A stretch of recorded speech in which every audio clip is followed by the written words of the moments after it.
Putri saya sudah memberikan keputusannya. Kembalilah ke negeri kalian untuk menyampaikan berita gembira ini, dan pesta pernikahan Joko Kendil dengan putriku akan dilaksanakan akhir bulan ini. Mendengar hal itu membuat Mbok Rondo dan Joko Kendil sangat bahagia.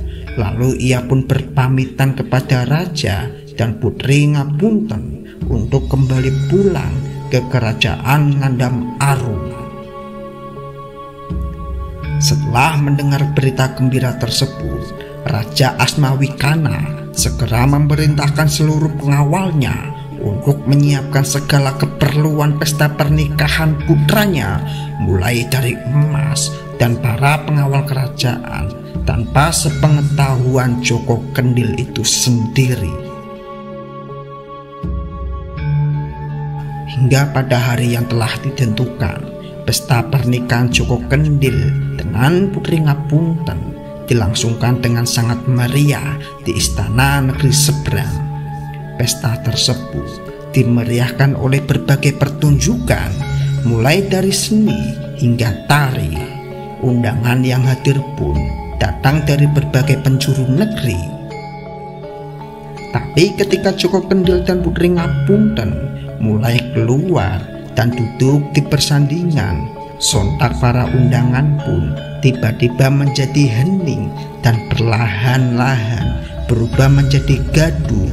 Banyak di antara mereka yang menyesali atas pernikahan tersebut karena kedua mempelai bukanlah pasangan yang serasi.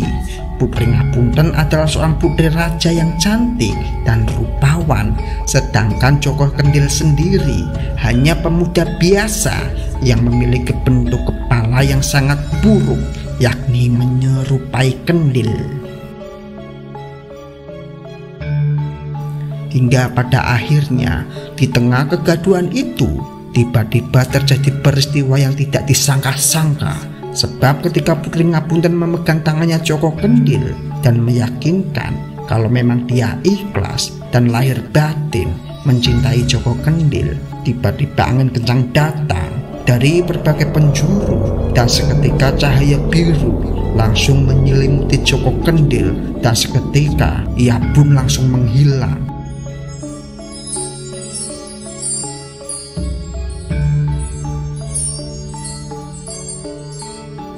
Sambil kebingungan, Putri Ngapunten pun tampak terduduk seorang diri dan langsung mencari keberadaan sang suami yang tiba-tiba menghilang. Sontak para tamu undangan pun kembali riuh dan langsung menduga kalau selama ini Joko Kendil merupakan sesosok siluman dan akhirnya Dewata marah dan tidak merestui pernikahan ini.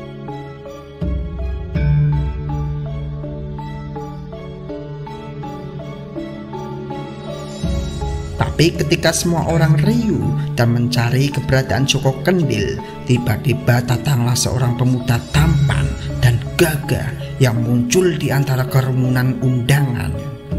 Lalu ia pun perlahan berjalan menuju ke pelaminan dan tiba-tiba berdiri di samping Putri Ngapunten.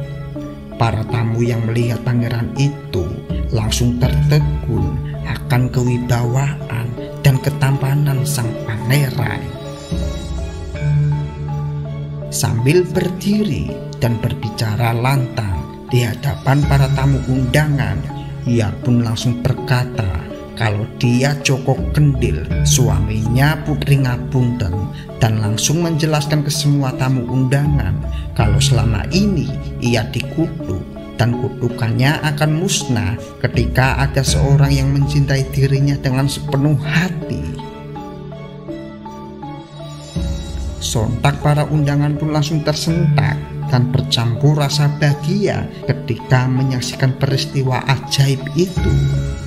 Tapi di antara mereka ada yang percaya, ada juga yang ragu akan ucapannya Joko Kendil. Tapi keraguan itu seketika langsung runtuh ketika tiba-tiba ada rombongan dari kerajaan Ngandam Arum yang datang dan membawa seserahan berupa emas dan berbagai harta lainnya. Para tamu undangan pun kembali tertegun, tak kalah melihat Raja Asmawikana dan Ratu Prameswari yang perlahan turun dari kereta kencananya dan perlahan mendekati Joko Kendil. Dan ketika di sampingnya, Raja Asmawikana pun langsung memberitahu ke semua tamu undangan kalau pangeran yang ada di sampingnya merupakan Joko Kendil yang saat ini menikahi Putri Ngapunten. Dan ia juga mengatakan kalau Joko Kendil merupakan putranya sekaligus pewaris dari Kerajaan Ngandam Arum yang saat ini sudah menemukan jati dirinya sebagai seorang ksatria. Mendengar hal itu, para undangan pun kembali riuh gembira menyaksikan kedua mempelai pengantin yang akhirnya bisa duduk di atas pelaminan. Tapi semua itu tidak berlaku untuk Dewi Dursilawati, sebab ia merasa dengki dan iri hati karena rencananya untuk melenyapkan Joko Kendil ternyata sudah gagal. Hingga pada akhirnya di tengah riuhnya kegembiraan yang ada di pesta itu, tiba-tiba sihir yang selama ini mendera Joko Kendil ternyata datang kembali. Tapi kali ini sihir itu langsung menyerang Dewi Dursilawati dan membuatnya berubah menjadi perempuan yang sangat menyeramkan. Melihat hal itu membuat Raja Asmawikana langsung sadar kalau teluh yang diderita Joko Kendil selama ini merupakan ulah selirnya sendiri. Ia pun sangat marah akan Dewi Dursilawati, lalu langsung menyuruh panglimanya untuk mengeksekusi Dewi Dursilawati di saat itu juga.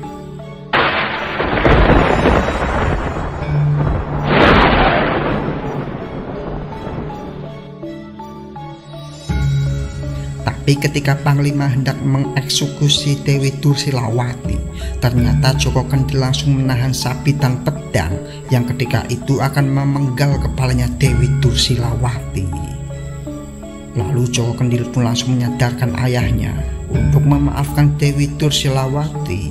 Ia pun berujar kalau seandainya dia tidak mendapatkan kutukan ini, mungkin untuk selamanya dia tidak akan menemukan jati dirinya sebagai seorang ksatria dan tidak akan mendapatkan cintanya Putri Ngapunten. Bahkan tak hanya itu, Joko Kendil pun langsung berkata ke Raja Asmawikana kalau dia saja bisa memaafkan perbuatan kedua orang tuanya yang telah menitipkan dirinya ketika masih bayi hingga dewasa ke Mbok Rondo. Mendengar hal itu, hati Raja Asmawikana pun terbuka dan langsung menyuruh Dewi Dursilawati untuk pergi dari hadapannya. Tapi sebelum pergi, rupanya dia memberikan peringatan ke dirinya kalau jika nanti ia melihat Dewi Dursilawati mendekati kerajaannya lagi, ia bersumpah untuk tidak segan-segan menyuruh prajuritnya untuk memberikan hukuman yang memang pantas ia terima.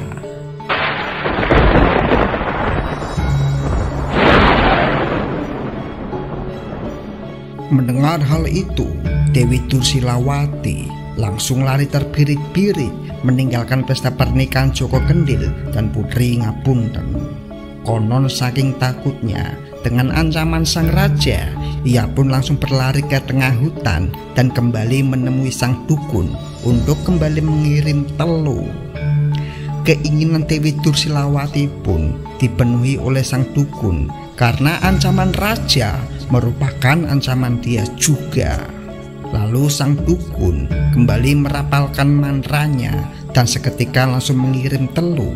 Tapi kali ini kekuatan teluhnya bukan untuk membuat korbannya menjadi cacat, melainkan untuk membunuh.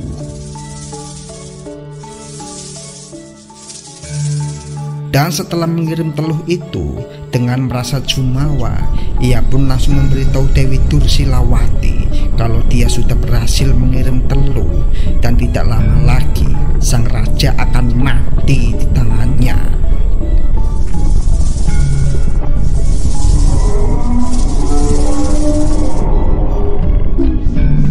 Namun sayang seribu sayang, rupanya mereka berdua terlalu meremehkan kekuatan pertapa yang memang sudah disiapkan sang raja jikalau ada serangan semacam ini yang akan menyerang keluarga kerajaan.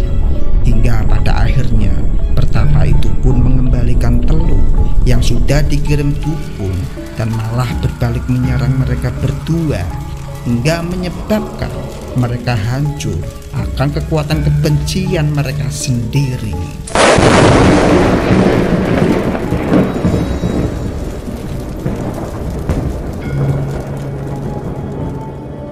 Dan setelah membina keluarga, kehidupan Joko Kendil dan Putri Ngapunten semakin berbahagia dengan hadirnya buah hati mereka. Hingga lambat laun, karena usianya tidak memungkinkan lagi, pada akhirnya Raja Asmawikana menyerahkan tahta kerajaan ke Joko Kendil dan memberi tugas untuk menjaga kerajaan Ngandam Arum dan menjadikan Joko Kendil sebagai raja yang adil untuk rakyatnya. Itulah cerita dongeng dari Joko Kendil. Tentunya banyak pelajaran yang bisa kita dapatkan dari kisah ini, mulai dari ikhlas akan segala sesuatu yang memang sudah diberikan Tuhan, hingga sikap memaafkan walaupun orang itu sudah berbuat salah kepada kita. Karena hakikatnya apapun yang sudah kita tabur, itulah yang akan kita tuai. Dan sekali lagi, untuk penonton semua, saya harap jangan telan mentah-mentah akan cerita yang sudah saya rangkum. Karena tentunya di luar sana pasti akan ada jalan cerita yang mungkin berbeda dari cerita yang ada di video ini. Tapi intinya, diharapkan teman-teman bisa mengambil sisi positifnya dan bisa membuang sisi negatifnya dari tontonan ini. Oke, sampai di sini saja kebersamaan kita. Jangan lupa subscribe channel ini agar kedepannya saya lebih bersemangat dalam membuat konten yang bermanfaat dan tentunya menghibur untuk kalian semua dimanapun kalian berada. Oke, terima kasih dan jangan lupa untuk bahagia.